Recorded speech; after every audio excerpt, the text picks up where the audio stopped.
Rock Computer College. Define quality training in information technology. Now let's have a look at working with tables in Word. Now you can use a table to present different information in Word. Let me show you how to insert a table in Word. So go to the Insert tab, then under Table command, click on the drop-down arrow. Then you can drag over this table to select the number of rows and columns you want. Then click on it, and the selected table will appear on your document. Now that's one way of inserting a table. Another way, let me undo that. Under Insert tab, click on the Table command, then go to Insert Table. Click on that. Now this dialog box will pop up and it will ask you for the number of columns and rows. By default, it has number of columns as 5 and number of rows as 2.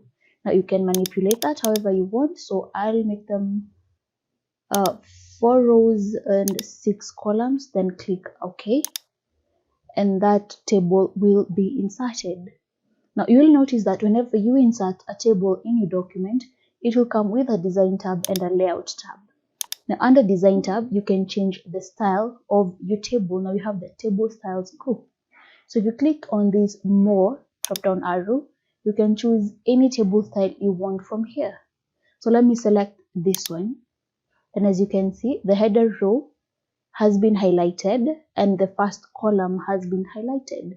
Now if you come over here, you can choose to if you don't want that to be highlighted, the header row, you can uncheck this and the header row will be unhighlighted. And if you've noted, let's first uncheck this, the first column. And if you notice the columns, the rows, they are alternately colored. The colors are not similar, they are alternately colored, and you can that's what we call the banded rows. So you can come over here and uncheck that, and the banded rows will disappear. If you want that, you can check that. If you want banded columns, you can also check that, and the columns will be colored alternatively like that. So I will uncheck that since I don't want that, but I'll keep the header row checked. Now this is useful when you want to show the title of a table. It will show that this is where the title is. So that's how you change table styles. Now you can also insert rows and columns in your table. So all you have to do is come over here, then click on this plus icon to add a row. So if I click on that, a new row will be added. Again, if I come over here, there's this plus icon. If you click on it, a new row will be added. Again, if you want to add a column, just come over here. Then if you hover your mouse in between these two, you'll see this plus icon. Click on that and a new column will be added. Very easy. Click on the plus icon and a new column will be added.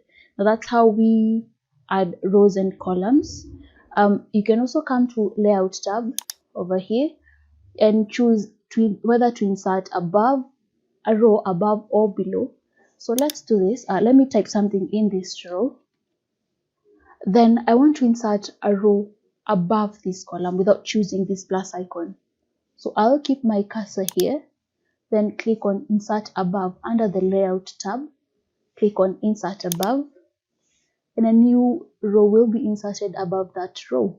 If I click on this row again, and then I click on Insert Below, a new row will be inserted below that row. So that's how you can also insert rows in using the Layout tab.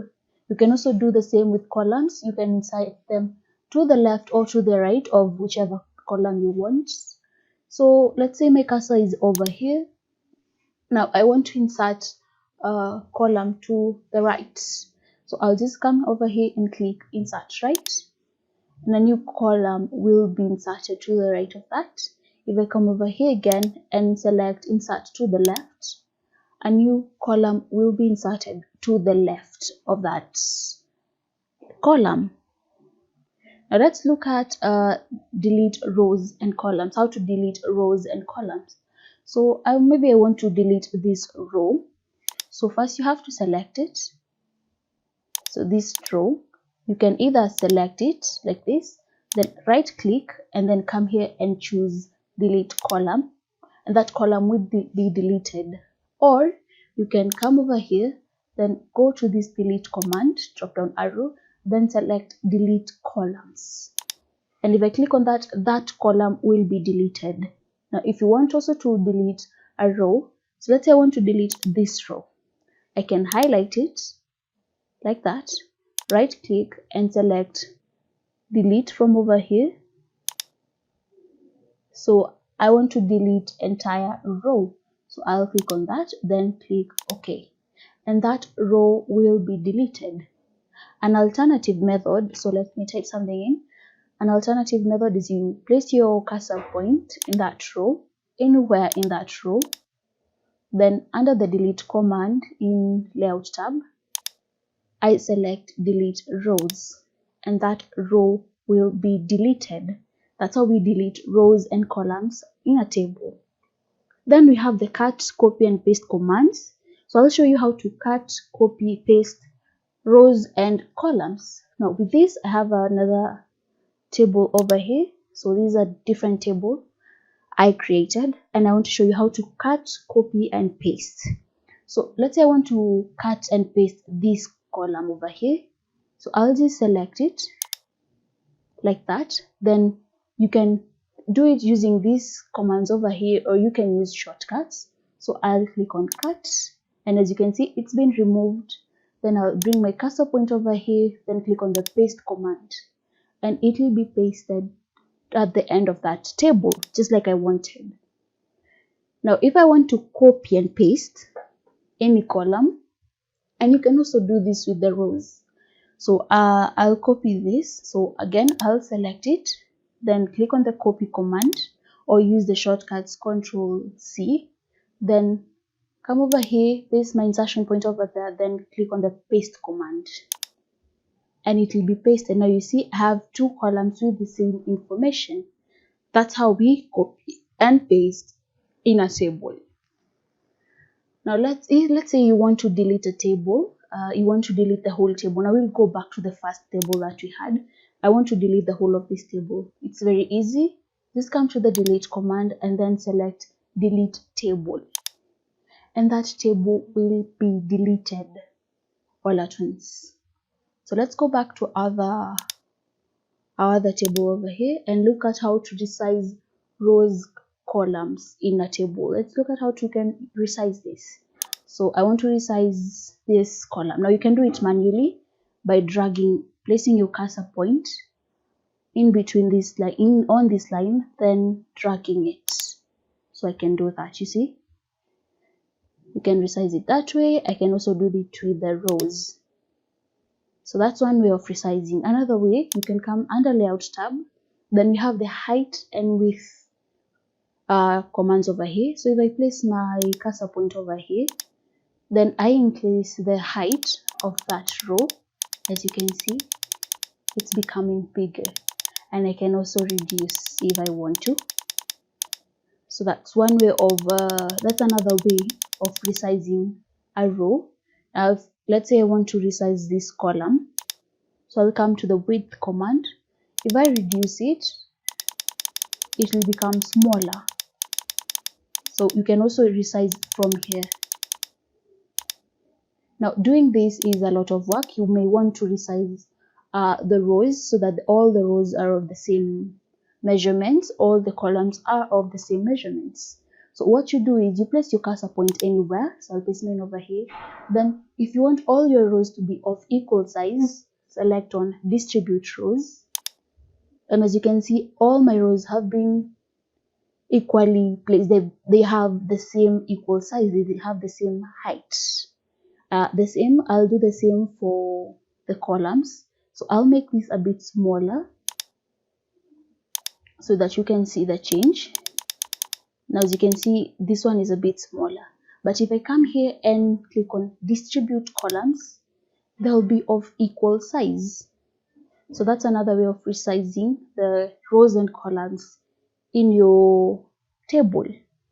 Then we have the out of it command over here. So let's say like this number, this letter, phone number, the text, I want it to fit in that cell. So I'll just place the cursor point there, go to out of it command, then out of it contents. And as you can see, it will fit that cell properly. It will increase its width and then it will fit in that cell. Now again, let's say you want to merge cells. So I want to merge these cells so that it can be just one cell, but I'll do it with this one. Okay, so what you do is you select that cell like this, then you come to merge command. Here there's merge cells. Under the merge group you have merge cells command. Then if you click on that, the cells will be merged. As you can see, I only have one cell over here. Again, maybe you want to split cells. I want to create some rows and columns in a cell. So I'll come to this cell, then come to split cells. Then it will ask me the number of columns and rows I want. So I'll leave the columns at 2 and add the rows to be 2. Then click OK. And as you can see, I have 2 columns and 2 rows. And here they are, 2 rows, 2 columns in that cell, in just that one cell. I'll do that with this one. I'll place my cursor point in the cell that I want to split, then click on the split cells command. Then over here are the number of columns I want and the number of rows I want, then click OK. And now I'll have 3 columns and 2 rows. That's how you split a cell. Again, you can also split a table. So splitting a table, it will leave you with 2 tables, 2 parts of a table. So if I place my cursor point over here, then I click the split table command, I'll have 2 tables. The upper part will form a table and the lower part will form its own table. Now let's undo that. And then let's say I want to break it from here, from under nails. So I'll place my cursor point over here again and then click on split tables. And as you can see now, from under nails all the way to go all the way downwards, it will form a different table. And over here from name all the way to Abby, it's a different table. And that's what splitting table does to your table.